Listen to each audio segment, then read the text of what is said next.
extraordinary in interviewing with me for about half an hour, 40 minutes, and then after that there'll be an opportunity for members of the audience to ask some questions. So first of all, Jack Straw, who, as most of you are probably well aware, MP for Blackburn, and has been a Minister of High Office for a number of years, starting off at the Home Office, moving on to the Foreign Office, and finally at the as a Lord Chancellor. We'll start off with, as I said, a number of questions. Jack Straw's book, Last Man Standing, Memoirs of a Political Survivor, charts his course of his career, but also the background to his upbringing, some of the key events that seem to have shaped his political ideology, and it's some of those issues that I'd like to explore first with you. So, dealing with your earlier life, there's a number of incidents that you reflect on in the book, and the first one, quite early on, dealing with the area where you grew up in Essex, around Epping Forest, and was in relation to your family, the Gilbeys. Maybe you could... Yes, my mother's family were called Gilbeys, and they're very distantly related to the people who brewed the gin. But when I did research for the book, I mean, I've been led to believe that we were quite closely related to them. Obviously, we shared a surname, and we came from Essex as they did, but it turned out the relationship was really very distant indeed, and also that they had a lot of money, and my mother's side of the family didn't have any money, and my great-grandfather, this was in about 1860, was an agricultural labourer, and all the labourers in the parishes around Epping Forest had a certain degree of independence, more than elsewhere, because they could keep cattle on the forest, free grazing, and crucially they had free fuel, because they could take any wood that was less thick than a man's hand, and they were basically allowed to coppice, up to an axe's height above a man's head. The lords of the manor, who were avaricious, unpleasant Tory squires, not Whigs, they weren't Whigs or Liberals, and I'll come on to that in a second, but they were trying to enclose the forest. The enclosure came much later in that area. I mean, typically the enclosure took place in the 18th century, because it was a royal forest. Anyway, as it were, whilst no one was looking, they decided to encroach the forest. And the Epping Forest, what's left of it, is about 6,000 acres, and the Lord of the Manor of Loughton was in the lead on this, John Whittaker Maitland, and he was encroached about 1,500 acres, just by fencing and then trying to clear the area. And one of the agricultural labourers, who in turn had a business selling wood from the forest, so he decided to take on all of the lords of the manor and start an action in chancery, the most extraordinary thing to do. This would have failed, but for the fact, which is why I say they were Tory squires, but for the fact, and this is, I think, really interesting commentary on the complexity of the Victorian class structure, that living about there were a number of Quaker bankers, Buxtons and other Quaker business people, Buxton's Friars, people like this, who had lots and lots of money, but could not stand the Tory squirearchy. And they decided to finance this legal action. And it ground on through the Court of Chancery. And when I started looking at this as a schoolboy, I thought I was going to have anything like Bleak House, but in fact it's a happy ending, with the Master of the Rolls coming out with an absolutely excoriating judgment, which I quote, in which he literally accused John Whittaker Maitland, who was also the rector, by the way, of lying and the theft of land which belonged to the common people. I looked at the pleadings in this case. Those are the paperwork passing between the different sides in the case, when I was at school as a local history project. And I went through the pleadings of John Whittaker Maitland, and in the margin of one of these pleadings, he'd written in exasperation, why should a 25 a week labourer be allowed to sue me, the Lord of the Manor? Which tells you all you needed to know about these people. Anyway, it was as a result of this really courageous action that Epping Forest was preserved for the nation. And just one last thing, my mother read the 2 chapters on my childhood and offered some corrections, and she's the woman to whom I basically owe more than anything what I've been able to achieve. She sadly died in April, but she spent the last 6 months of her life in the care home in Loughton Hall, the seat of the Lord of the Manor. and she enjoyed the irony. And her father used to have to black the boots for these awful people, the matrons, before he went to school. So, and she had we got her one of the best rooms in the house as well. So But how old were you then when you sort of first became aware of the story, all these issues? Because it was obviously something that stuck in your mind and something that informed your later life. Well, I was very aware of politics from a very early age because my father had been a conscientious objector. So amongst the first conversations I can recall, my father was sitting on his knee telling me about how horrible it was in prison in the war. I mean, he was an odd man, my father, but in the end, my mother had to persuade the court that it was time to say goodbye to him. When I was 10, and so she was left looking after 5 kids, aged 12 to 3 months, and very well she did too, in a council most ethics.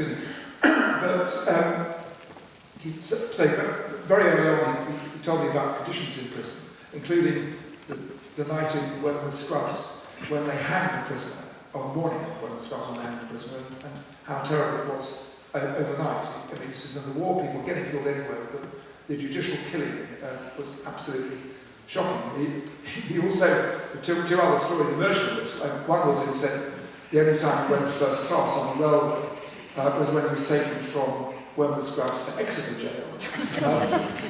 And the only problem was that he was chained to a warder, but otherwise he enjoyed the first class travel. The other thing is, when I became Home Secretary, I obviously spent a lot of time going around prisons, as I did later as Justice Secretary.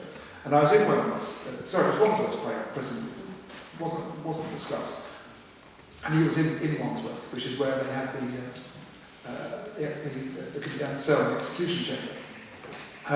But anyway, I went to Wandsworth, and they had a so-called vulnerable prisoners unit there, which is for sex offenders. And I was talking to some of these slightly horrible people, and one of them started complaining to me about the fact we only have a couple of showers a week, and general conditions of the grub. And I was getting fed up with this. So I said to him, listen, pal, the damn sight better here now than it was when my father was here. So, he looked at me, he said, Governor, you telling me your dad was the governor here? So I said, no, he was your son at the cell door. So he said, what did he do? What was he in for? He said, was it thieving or sex or violence or a bit of all? So I said, no, it wasn't any of those. He said, I explained about the fact he refused to fight.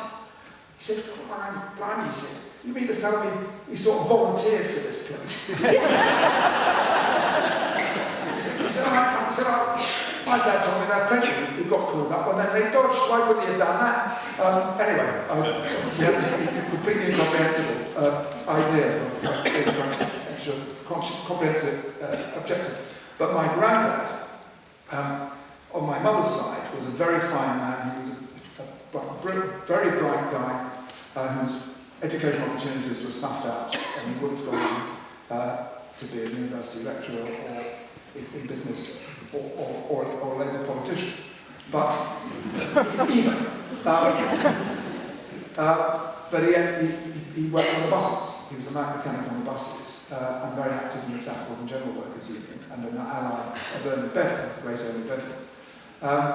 And I used to go to my grandparents' house after school, and my granddad, because he worked nights, was always there. he just got up and he used to regale me with stories about what happened in the forest, and I mean, it's a wonderful romantic story about David and Goliath story, really. So it really fixed in my brain. He taught me about his idea of good people and bad people, and good values and bad values. And tragically, he died in 1955 when I was 9, but I mean, he was a man with huge influence on me as well, and really sparked my interest in politics. You've already touched on the fact that your mother had some tough times with your father and actually had to exclude him. I think that was part of the momentum that propelled you to Brentford School, I think. It was almost as if you were squeezed out of home. Well, it wasn't quite that, but I got so fed up with them rowing. And I'd taken the Jennings and Derbyshire books, anti-Buckhurst books, out of the church library. So we used to we were very active members of Buckhurst Hill Congregational Church. And they painted a picture of a wonderful idyll of boarding school. And so I thought that I prefer to go to a boarding school and have to put up with my parents round every night. Because the bedroom I shared with the two brothers was directly above the kitchen. And it was unpleasant. And I knew I was right, and I spoke to my mother about this, and it turned out Essex County Council provided 6 boarding scholarships a year at the direct grant schools in Essex. So I said I'd go for one of them. And Julie passed the exams and got a scholarship to Brentford, so that's what happened. I was going to say, this is in 1957 or 1857. My mother didn't want to get a divorce because she didn't believe in divorce, and the church didn't approve of it really. But she just wanted to get rid of my father to stop him being so difficult. So she went to the magistrates' court to seek what was called a non-cohabitation order. And the Reverend Johnson, who was a minister of the Congregational Church, decided that he could save the marriage. And he kept coming around to talk to my parents about saving the marriage. We were shooed out into the kitchen while they talked. And then he went to court to speak on my father's behalf to tell the magistrates that they shouldn't impose the order, the non-cohabitation order, because he needed more time to save the marriage. And the magistrates agreed with him. So there was then this extraordinary period where the marriage had plainly, palpably broken down completely, but they were still living together, and then with the Reverend Johnson coming around, trying to save this marriage.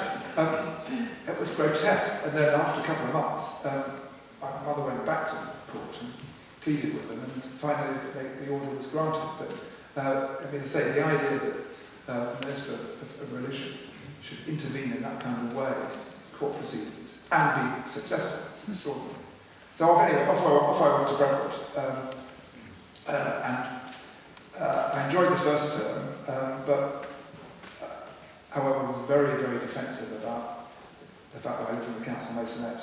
Well, this is something that comes out, is that you're suddenly in a different sphere, dealing with different sort of class of people. Yeah. And how you presented yourself there. Well, I didn't tell a lie at all. But so people asked me what my mother was a teacher, primary teacher. Asked me what my father did. I said he worked as an insurance clerk. But I didn't say that my father wasn't at home, because that was regarded rather disgraceful. Unless your mother was widowed, that was different. But no one admitted divorce. And no one talked to me about how he dealt with this. And nor did I dare admit that I lived in the council myself, because I knew that I would have been teased backwards. And just to say, I told the truth, but only part of it. And then, after that Christmas, was the first Christmas I can remember where there was peace and quiet at home, because my father wasn't there. And it was really quite nice. And so I then became rather homesick as the days ticked past to go back to school. When I got back to school, because it was a socially rather, really, for me, hostile environment, became very homesick indeed. Wept for a month, and people were very nice to me. They teased me, but they just said I'd get over it. And then I decided to run away. I ran away once, and it was okay, and then decided the following day, since I had got the point, run away again. And I got, they were waiting for me when I got home, because on this occasion, they'd been able to get hold of the neighbour out of telephone, because we didn't have a telephone. And then, so I was taken back to school, all my money was taken away from me.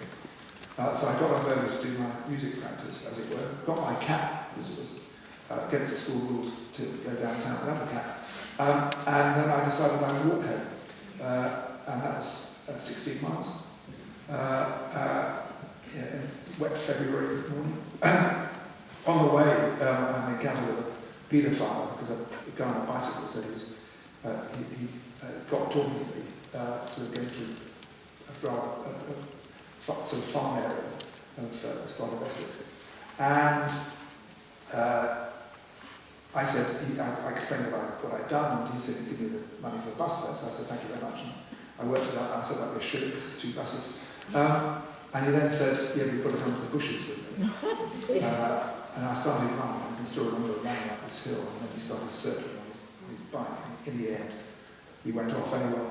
So I finally taken, anyway, got home, so taken to see the doctors. The doctor asked me whether I wanted to be an engine driver when I grew up. And to this day, I don't know what the correct answer was.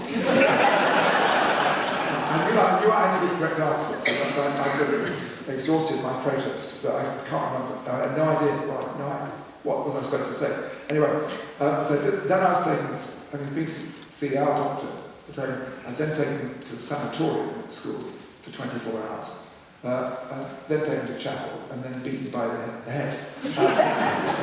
And at this stage I decided that feelings were very, very dangerous, and the best thing to do was to suppress them, which I did, really, I think, quite successfully, until I had a major crisis in 1981, and decided I ought to see a shrink, or my wife's mother decided I ought to see a shrink. And I took her advice. You had the beating by the headmaster at that point. You had another run-in with the headmaster that you talk about, which I think touches again on these issues of social justice. And I think it was spawned by, I think one boy at your school and one boy at another school had been called. One boy in our boarding house and another one in the same school, in a boarding house across the school fields, had been caught in a homosexual act and had been expelled. And it seems that you remonstrated with the headmaster. Yes, I mean, what had happened was, it was slightly seedier than that, was that one boy in our house had been lending money, he was very rich, lending money to this other boy. And the deal was it would be paid off by assignations behind the school pavilion of an evening. And the other boy went off, fell under pressure, went to the head to complain at the head, and he was, in a sense, was a victim. But the head decided to expel both of them. And on a very sunny evening like this, he came to our house assembly to explain that the boy in our house was going to be expelled. And I just thought this was outrageous, because all boarding schools at that time were, to pick up a phrase that was used by Milton's biographer, had a heavy homoerotic atmosphere about them. It was very intense indeed. And quite a lot of the masters were what we now say were gay. But in any event, it just seemed to me that it's just wrong to treat homosexuality as if it was criminal. But I said to them, so I argued, I remonstrated with the head. I mean, in fairness to the guy, he allowed senior boys to argue with it. But I said to him, so I think you're making a very big mistake here. If you treat homosexuality as a crime, and you treat people like this, then those who get really worried about it, because it was seen, I mean, it wasn't seen as quite normal, it was seen either as a crime or as a problem. I say, if you don't treat it as a crime, not as a problem, people won't come forward to talk about it, and who knows what will then happen. And he said, no, I can make an example, can't have this.